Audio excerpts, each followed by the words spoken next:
हिंदी गुरु channel देखने वाले मेरे सभी व्यूवर्स को योगी सुरेंद्र सिंह की तरफ से सत श्री अकाल एवं प्यार भरे नमस्कार। दोस्तों, आज और पिछले कई दिन से मेरे पास बहुत सारे मैसेजेस, कॉल ATT 6635 के संबंध में आ रहे हैं। जो ETT कैडर है उसका धैर्य छूट रहा है। जो लड़ाई ATT यूनियन ने बड़े हौसले, बहादुरी और कठिनाइयों से सड़कों पे जीती थी, ऐसा लगता है जैसे वो कोर्ट में और कानूनी तौर पर कमज़ोर पड़ रही हो। ETT कैडर का धैर्य छूट रहा है और जैसा कि मैंने आपको बताया, मेरे पास हर रोज़ बहुत से मैसेजेस, कॉल्स आते हैं जानकारी के लिए और सही मार्गदर्शन के लिए। हर रोज़ मेरे पास सूचना आती है कि आज ATT 6635 पर एक और केस हो गया, आज एक और केस हो गया। क्या सर ये सूचना सही है? आज भी मेरे पास बहुत सारे मैसेजेस आए हैं। एक ये है, सर ए वेखो 2 न्यू केस ने, और ये केस नंबर भी दिया है 1003/2022, 1209/2022। ये जो केसेस हैं ये दिए हैं।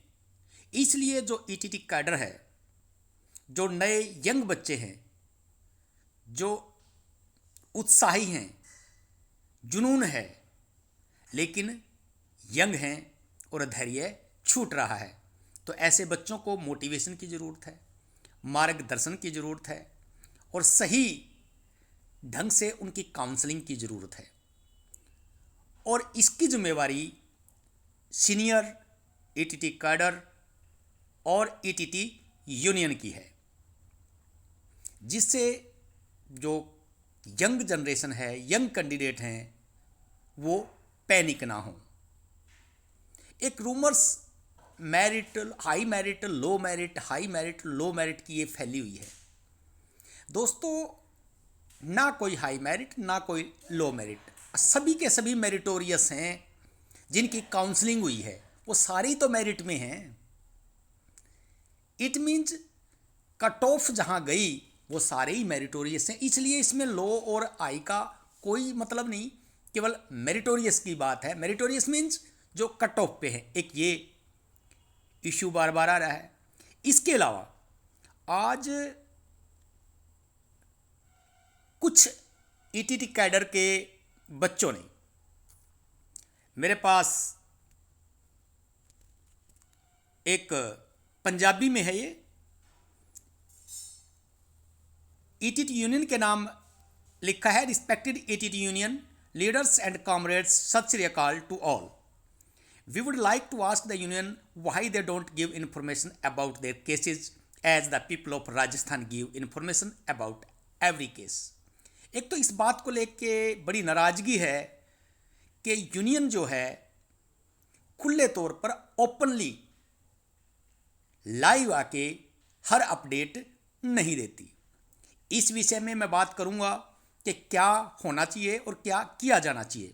आगे देखिए, It is a shame that those who are fighting the case against us know that there have been cases, but we don't know what the cases are in the court. ये कहता है कि ये बड़े शर्म की बात है कि जो हमारे विरुद्ध केस लड़ रहे हैं, हमारे पास उनकी जानकारी भी नहीं है कि किस कोर्ट में कौन सा केस है। We only hear rumors that the case have been filed today, that this, that tomorrow. कहते हैं कि हमारे पास केवल ये रूमर्स फैली हैं, रूमर्स ही सुनने में आता है कि आज ये केस फाइल हो गया, कल वो केस फाइल हो गया। At least you can come live and tell us what the cases are. आप लोगों को यूनियन के लिए कैडर के बहुत सारे जो कैंडिडेट्स हैं, उनका अलग अलग मेरे पास ये मैसेज आया है, जो कि मूल रूप से पंजाबी में है, कि कम से कम यूनियन को ये तो चाहिए कि वो हमें बताए कि कौन कौन से केस हैं और कौन सा केस किससे अटैच है। नो दस and now on 15 February only 3 new cases have been registered. कहता है 9/10 को भी और अब भी 15 फरवरी को 3 नए केस ETT 6635 के विरुद्ध रजिस्टर्ड हुए हैं। नोबडी नोज अबाउट इट, इनके बारे में कोई नहीं जानता। 70 to 75 cases have been registered so far, out of which 10 cases have been merged in all other cases. इनका कहना है कि 70 से 75 केस अभी तक रजिस्टर हो चुके हैं और इनमें से 10 केस तो जो मेन केस है अरविंदर कौर का उसके साथ मर्ज हो चुके हैं। What are the 10 ongoing cases, ये जो 10 केस अभी रजिस्टर हुए हैं वो क्या हैं, ये जानकारी हमें चाहिए। और ये जो कैडर है ये जानकारी ETT यूनियन से चाहता है, तो ETT यूनियन को भी चाहिए कि वो इस बात पर गौर करे और जो कैडर है जिसका धैर्य छूट रहा है उसकी काउंसलिंग करे। What has the union done about these? Why are the cases hidden for us? Are there any rumors in these cases like EWS, BA, 1820, TAT, overage, etc.? तो उनका कहना है कि हमसे केस क्यों छुपाए जा रहे हैं और यदि ये रूमर्स हैं, क्या ये रूमर्स हैं कौन सा EWS का, BA का है, 1820 वालों का है, TAT का है, ओवरेज का है? Why we are not we told about this that we are not members of the union? क्या हमसे क्यों नहीं बताया जाता? क्या हम यूनियन के मेंबर नहीं हैं? They are the members of the union when the dispute are 20 to 25 ahead. Due to such things, today the union has to think 5 times about getting fund and now we are going straight to Rajasthan. मैं इस विषय में बात नहीं करूंगा क्योंकि यदि लड़ाई होगी तो फंड भी देना ही पड़ेगा, क्योंकि बिना फंड के कोई लड़ाई नहीं जीती जा सकती। और यदि वो केवल हेल्प की जा सकती है, थोड़ी सी चल सकती है कि लड़ाइयों में फंड तो होता ही है, कोई एक व्यक्ति के फंड से काम नहीं चल सकता। You are requested to provide all the information about the case number, name, where it come from and now many cases are online so far. तो इनका कहना है कि हम आपसे प्रार्थना करते हैं कि हमें सब केसेस के बारे में, केस नंबर, नाम, कहाँ से किसने किया, हर प्रकार की जानकारी हमें प्रोवाइड की जाए। ये लेटर जो ETT कैडर के बहुत सारे कैंडिडेट्स ने मिलकर लिखा है यूनियन के नाम, और मेरे पास भी बहुत सारे कैंडिडेट ने अलग अलग चैनल से ये भेजा है, तो इसलिए मैंने इसके विषय में बात की है। अब मैं आपको इस विषय में और 4 बातें करना चाहूँगा। एक तो ये कि यूनियन को भी चाहिए, ETT कैडर को चाहिए कि ETT 6635 केस के रिगार्डिंग हाई कोर्ट में एक कैविट दाखिल करे, जिससे जो भी केस रजिस्टर्ड हो वो बाकायदा आपके लॉयर के पास उसको इंटीमेट किया जाए, उसको इंटीमेशन हो कि ये केस दाखिल किया गया है और आप उसमें अपना पक्ष दे के उसको उसके साथ मेन के साथ अटैच करवा सकें। अलग अलग केस अलग अलग डेट्स में ना लगे, इसलिए मेरा एक आग्रह है। और इस विषय में आप सबको पता है कि ETT 6635 जब से शुरू हुई और PS टेट जब से शुरू हुआ, इसके रिगार्डिंग मैं बारीकी से इसको वॉच कर रहा हूँ और इसके हर पहलू में मैं इन्वॉल्व हूँ। इसी के रिगार्डिंग मैं यदि ETT कैडर और ETT यूनियन का कोई रिस्पॉन्सिबल बंदा मुझसे इस संदर्भ में बात करे तो मैं आपकी कैविट और इस संदर्भ में आपकी कोई ना कोई मदद कर सकता हूं कि आपको तुरंत इस विषय में इंफॉर्मेशन मिल जाए कि कौन सा केस कहाँ है। और उसमें मैं आपको बता देता हूं कि जब भी कोई तारीख आती है उससे पहले मैं हाई कोर्ट के वकील से इस विषय में डिस्कस करता हूं, और जो भी होने वाला होता है, जो प्रिडिक्शन होती है, उस प्रिडिक्शन के विषय में मैं आप लोगों से इस विषय में पहले ही दिन बात जरूर करता हूं। तो इस संदर्भ में मैं यदि कोई रिस्पॉन्सिबल बंदा बात करेगा तो इस संदर्भ में कि सारे के सारे केसों की डिटेल जानकारी और पूरी हाई कोर्ट में मेरे सोर्सेज हैं, मेरे लॉयर हैं जो कि बारीकी से 6635 को देख रहे हैं। हालांकि उनका इंटरेस्ट भी, जैसे मेरा इंटरेस्ट सोशल सर्विस है, उनका इंटरेस्ट भी सोशल सर्विस है। यदि आप मेरे भी आप पर उनसे संपर्क करेंगे तो वो आपकी ज़रूर मदद करेंगे इस विषय में, क्योंकि वो भी सोशल सर्विस के नाते जो इस अन्याय जिनके साथ हो रहा है उनकी मदद करने के लिए तैयार हैं। तो ये बात थी। तो मेरा मानना ये है दोस्तों कि सबको मिलकर एक साथ इस लड़ाई को जीतना है और यूनियन को भी ये चाहिए कि अपने कैडर को बचाए, अपने कैडर को काउंसलिंग करे, उसका हौसला न टूटने दे।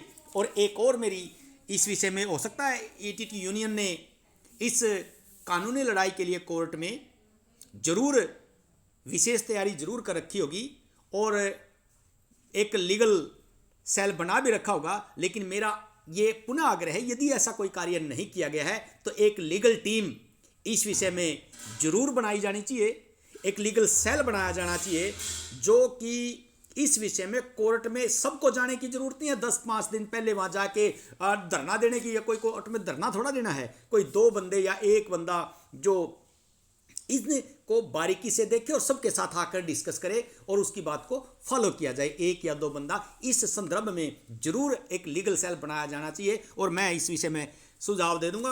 आपके पास यंग जनरेशन में 3-4 जो मेरी नॉलेज में जो बंदे हैं जो कि इस विषय में बारीकी से जुड़े हुए हैं, हर लीगल पहलू की वो जानकारी रखते हैं, क्योंकि उनका अपना इंटरेस्ट भी है, वो सेलेक्टेड हैं इसमें टॉप में, मेरिट में, तो उनका ज़्यादा इंटरेस्ट है, वो ज़्यादा इंटरेस्टिक हैं और ज़्यादा कोशिश कर रहे हैं। तो यूनियन ने उनके विषय में भी जरूर, यदि यूनियन इस विषय में भी सलाह मांगेगी तो मैं जरूर, कैडर सलाह मांगेगी यूनियन या कैडर कोई भी सामूहिक रूप से 100-50 बंदे मुझसे इस विषय में आग्रह करेंगे तो मैं जरूर इस विषय में आपको सलाह दूंगा। एक बंदे को या इस तरह की मैं कोई सलाह नहीं देना चाहूँगा कि जिससे ईटीटी कैडर में किसी भी प्रकार का क्लेश पैदा हो, कोई आपस में मनमुटाव हो।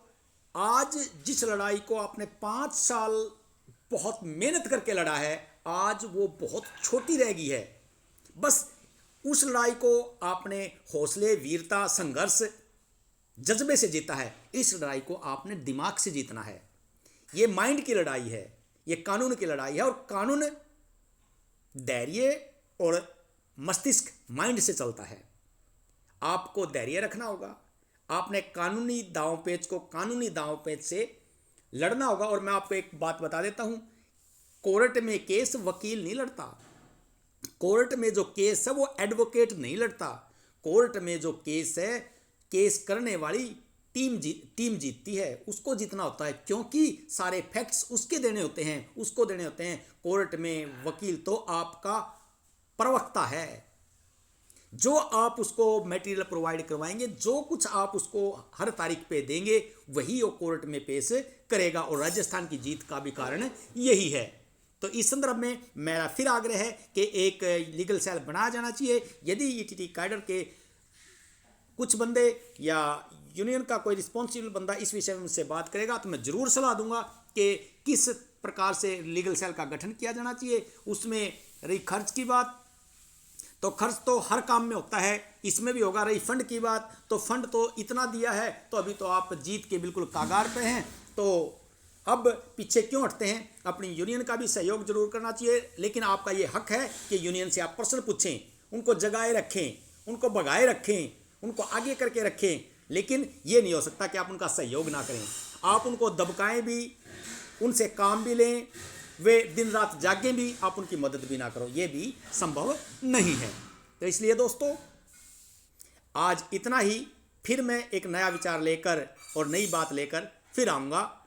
चैनल को जरूर लाइक कर लें, सब्सक्राइब कर लें और सबके पास, पूरी यूनियन के पास, पूरे कैडर के पास इसको शेयर भी कर दें ताकि सबके पास पहुंच जाए। Thank you.